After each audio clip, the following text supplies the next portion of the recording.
9 წლიანი პატიმრობა მიხეილ სააკაშვილის დიდი ოდენობით საბიუჯეტო თანხების გაფლანგვისთვის. განაჩენი მოსამართლემ დილიდან გამოაცხადა. ამავე საქმეზე სახელმწიფო დაცვის სპეციალური სამსახურის ყოფილ უფროსს თეიმურაზ ჯანაშიას კი 300.000 ლარით ჯარიმა განესაზღვრა. წარდგენილი ბრალდება 7-დან 11 წლამდე თავისუფლების აღკვეთას ითვალისწინებს.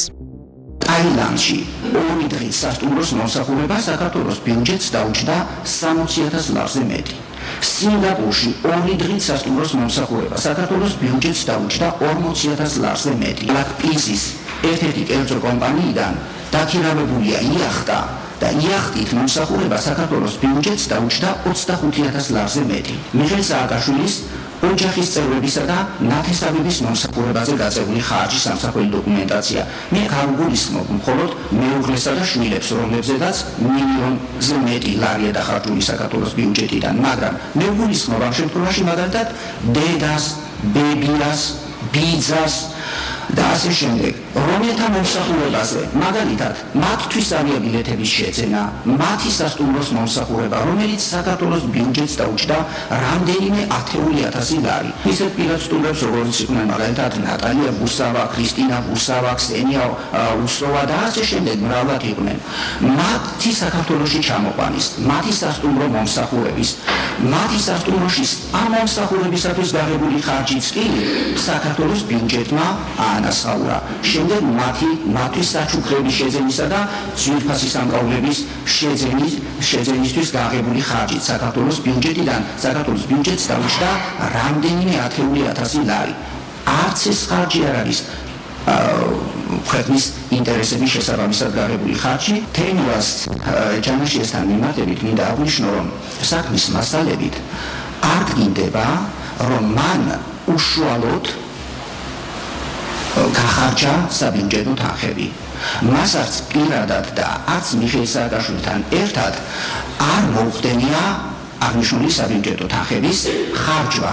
შესაბამისად იგი გაფლანგვის თანამსხვრებლად ვერ იქნება მიჩნეული და შესაბამისად მიხეილ სააკაშვილსაც გაფლანგვის ჯგუფურობის მაკვალიფიცირებელი გარემოება უნდა ამოერიცხოს. თეიმურაზ ჯანაშიას ქმედებაში სახეზეა არა გაფლანგვის, არამედ სამოხელეო დანაშაულის ნიშნები, ისეთი დანაშაულის, როგორც გახლავთ, სამსახურებრივი უფლებამოსილების ბოროტად გამოყენება, რომელიც გათვალისწინებულია საქართველოს სისხლის სამართლის კოდექსის 332 მუხლის პირველი ნაწილით და მან სწორედ ამ დანაშაულის ჩადენისათვის უნდა აგოს პასუხი. მიხეილ სააკაშვილი ცნობილი იქნეს დამნაშავედ საქართველოს სისხლის სამართლის კოდექსის 182 მუხლის მეორე ნაწილის D ქვეპუნქტითა და მესამე ნაწილის B ქვეპუნქტით გათვალისწინებული დანაშაულის ჩადენისათვის და სასჯელის სახელდასრომად განესაზღვროს 9 წლით თავისუფლების აღკვეთა. მასვე 3 წლის ვარით ჩამოერთვას სახელმწიფო სამსახურში დანიშნულითი თანამდებობის დაკავების უფლება. საქართველოს სისხლის სამართლის კოდექსის 59 მუხლის მეოთხე ნაწილის საფუძველზე ამ განაჩენით დანიშნულმა სასჯელმა შთანთქოს თბილისის საქალაქო სასამართლოს 2021 წლის 17 ივნისის განჩინებით განსაზღვრული სასჯელი და საბოლოო მოსახდელად განესაზღვროს 9 წლით თავისუფლების აღკვეთა და 3 წლის ვადით ჩამოერთვას სახელმწიფო სამსახურში დანიშნულითი თანამდებობის დაკავების უფლება. მიხეილ სააკაშვილს სასჯელის მოხდის ვადი სათვლა დაეწყოს ამ განაჩენის მიღების მომენტიდან 2025 წლის 12 მარტიდან მასვე სასჯელის მოხდის ვადაში ჩაეთვალოს 2021 წლის 1 ოქტომბრიდან 2025 წლის 12 მარტამდე პატიმრობაში ყოფნის პერიოდი. თეიმურაზ ჯანაშიას ქმედება დაკვალიფიცირებული საქართველოს სისხლის სამართლის კოდექსის 332 მუხლის მეორე ნაწილის A და D ქვეპუნქტებითა და მესამე ნაწილის B ქვეპუნქტით გადაკვალიფიცირდეს საქართველოს სისხლის სამართლის კოდექსის 332 მუხლის პირველ ნაწილზე.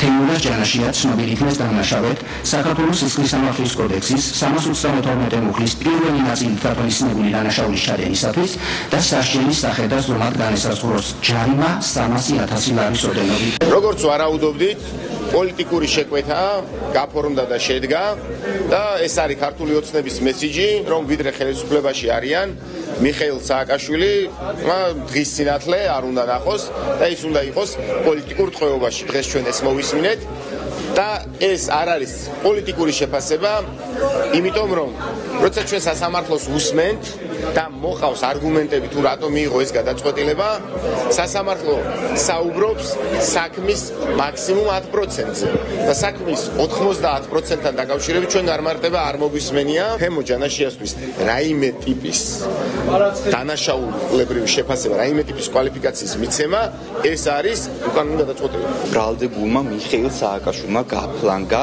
სახელმწიფოს კუთვნილი სახსრები და ამ თანხების გამოყენება არ მომხდარა სახელმწიფო ინტერესებიდან გამომდინარე. არამედ პირიქით აღნიშნული თანხა 9 მილიონი ლარი ემსახურებოდა მიხეილ სააკაშვილის, მისი ოჯახის წევრების და მისი გარემოცვის კომფორტს და ფუფუნების მოთხოვნილებების დაკმაყოფილებას. რაც შეეხება ჯგუფურობის მოხსნას და ბრალდებულ თეიმურაზ ჯანაშიას ქმედების გადაკვალიფიცირებას, აღნიშნულ ნაწილში ბრალდების მხარე აუცილებლად გაასაჩივრებს მოსამართლის გადაწყვეტილებას და ჩვენ გვაქვს მოლოდინი იმისა, რომ ეს გადაწყვეტილებაც შეიცვლება. რუსი ივანიშვილისთვის არამიზნობრივად არის დახარჯული ხარჯები, რომელიც დაიხარჯა პრეზიდენტი დონალდ ტრამპის მასპინძლობისთვის, ჰილარი კლინტონის მასპინძლობისთვის, ჯო ბაიდენის მასპინძლობისთვის და უამრავი სხვა მსოფლიო ლიდერის მასპინძლობისთვის. სამაგიეროდ მიზნობრივია ივანიშვილის რუსული რეჟიმისთვის ის ხარჯები, რომელიც სახელმწიფო ბიუჯეტიდან დაიხარჯა გავრილოვის მასპინძლობისთვის. იმ ტყვიებისთვის, რომელიც ადამიანებს დაუშინეს, რომლებიც აპროტესტებდნენ გავრილოვის სტუმრებას და პარლამენტის თავმჯდომარის სკამში მოკალათებას.